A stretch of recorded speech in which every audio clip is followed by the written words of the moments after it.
to have a little film recording the Lido before we set off on leg number 7.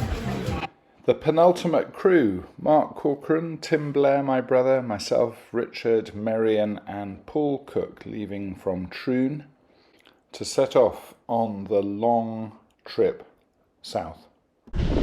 We set off with fair winds, going down towards Loch Ryan for our first night, the loch in which the town of Stranraer lies, but staying in an anchorage called the Wig.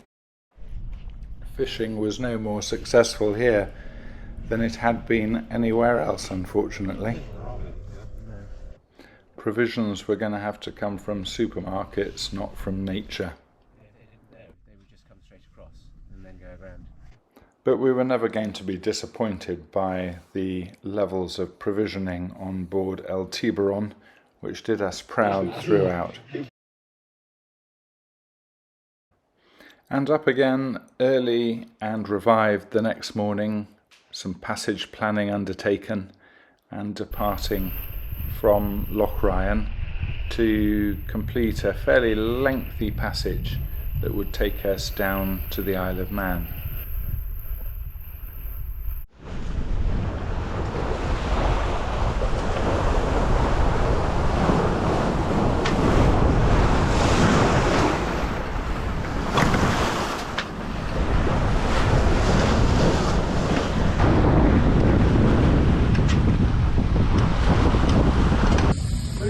How's it going? Good?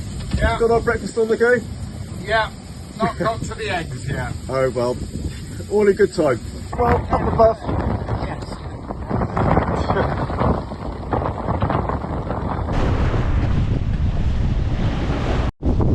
So this hearty crew woke up to an alarm unduly early hour of, what was it? 5:15. Breakfast was between 5:30 and 5:45. 6 o'clock planned start. We might have been 10 minutes after that, but we poodled out of the Wig in Loch Ryan near Stranraer and set sail for the Isle of Man, where Richard has been, but none of the rest of us have ever been. We've made terrific headway with an average of 7.5 knots. The sun came out early afternoon. We're well stocked on food. And there, roughly in front, is the Isle of Man, where we have an invitation to dinner with the quails. The harbour at Peel, Isle of Man. Famous kippers in there, but we missed them.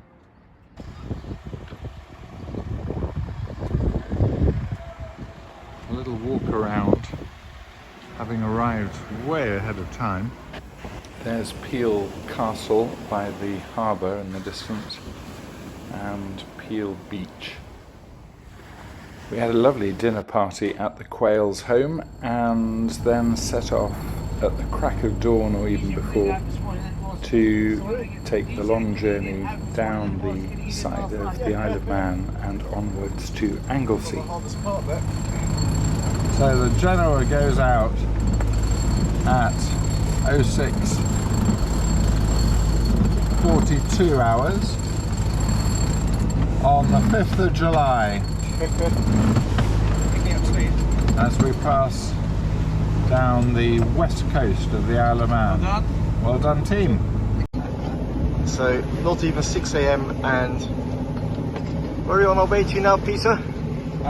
The north coast of Anglesey for an anchorage. Wonderful.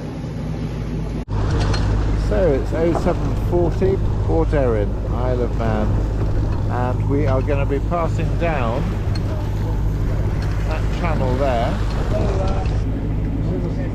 You see the seals basking on these rocks?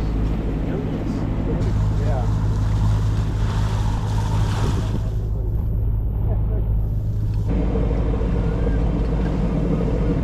Farewell, Isle of Man.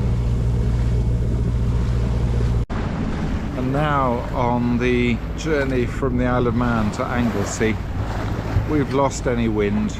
That was kind of predicted. But what's good is that showers are all over and we've got sunshine.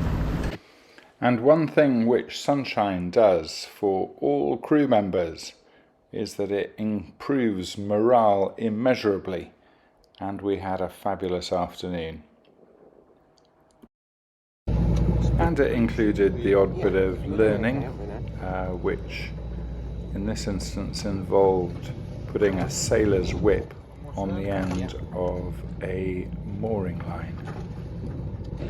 The other thing that always improves morale are these.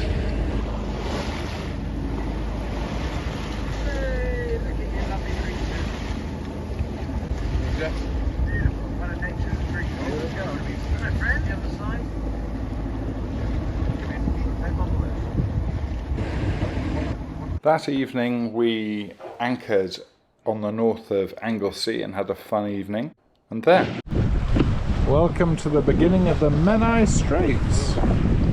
These present a real challenge because although it appears wide, the channel that you can pass through is tiny. The tidal currents are fierce, and we had an incident which will remain confidential. We passed under the Menai Bridge and the Britannia Bridge and came to Carnarvon. How about that for a bit of parking of a 44-foot yacht with only a metre in front and behind? Sadly, Paul Cook was going to have to leave us in Carnarvon, and so a few final shots at our mooring, which we had to take outside the marina due to a 5:15 start the next morning. Fishing outside Carnarvon Castle, as you do at 11 p.m. when you've got to be up at 4:45. Here's the chart plotter with the track which we took with Paul. Goodbye! Thank you so much! Thank you. You've been a star!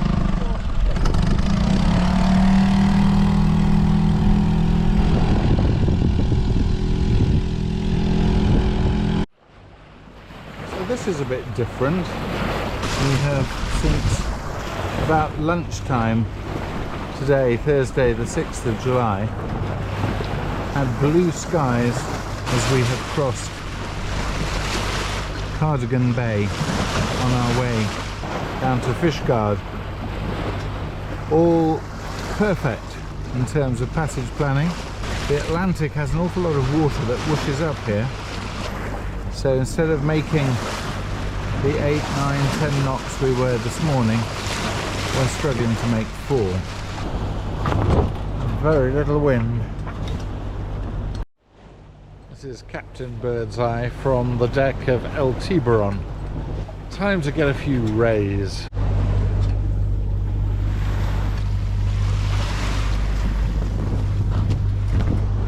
What have we got here? Well, the boss said he didn't like tuna pasta bait, which is a bit cheap and cheerful, isn't it?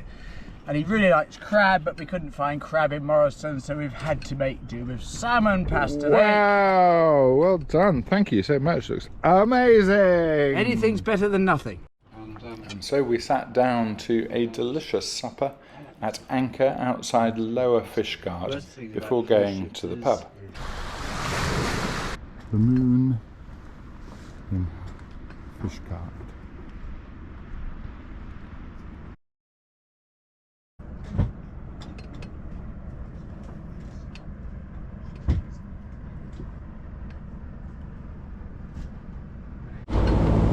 So this is the north face of St David's Head, which we are about to round.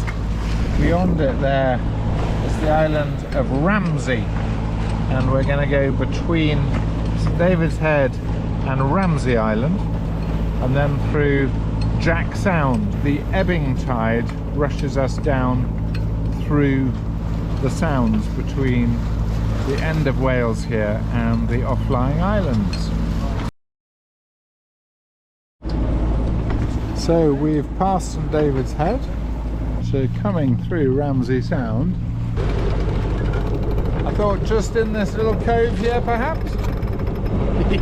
So this is Skomer Island, a bird sanctuary, and we're about to go through Jack Sound, which is that little channel down there. I'm going to have to stop filming because there's quite a zigzag route that I got to navigate us through. Amazing strata, I agree. Look at that. And the sun's just picking it out so beautifully. Yes, yeah. That red one there. Yeah. The red's got to be sandstone. Rob Archer. And she said, oh yes, he's a wonderful teacher. He's made a really good reputation already. It also has to be red wine, doesn't it? Yeah, oh yeah. You want that Merlot? Yeah, absolutely. By now we were just showing off, sailing up to this anchorage in Dale Bay and dropping anchor manually without any use of any engine power at all. We enjoyed a perfect sunset, delicious food, hopeless fishing as ever, and brought to an end week 7 before the next morning preparing to travel up the rest of the Milford Haven estuary so as to enter the dock at about 10:45 and clean up, provision and welcome the new crew. The sunset there. After a really good night's sleep, now it's there. And crew number 7 departing. Great news that Chris Stafford has just tested negative for COVID, so he's on his way. And now for the final week 8 pressing home.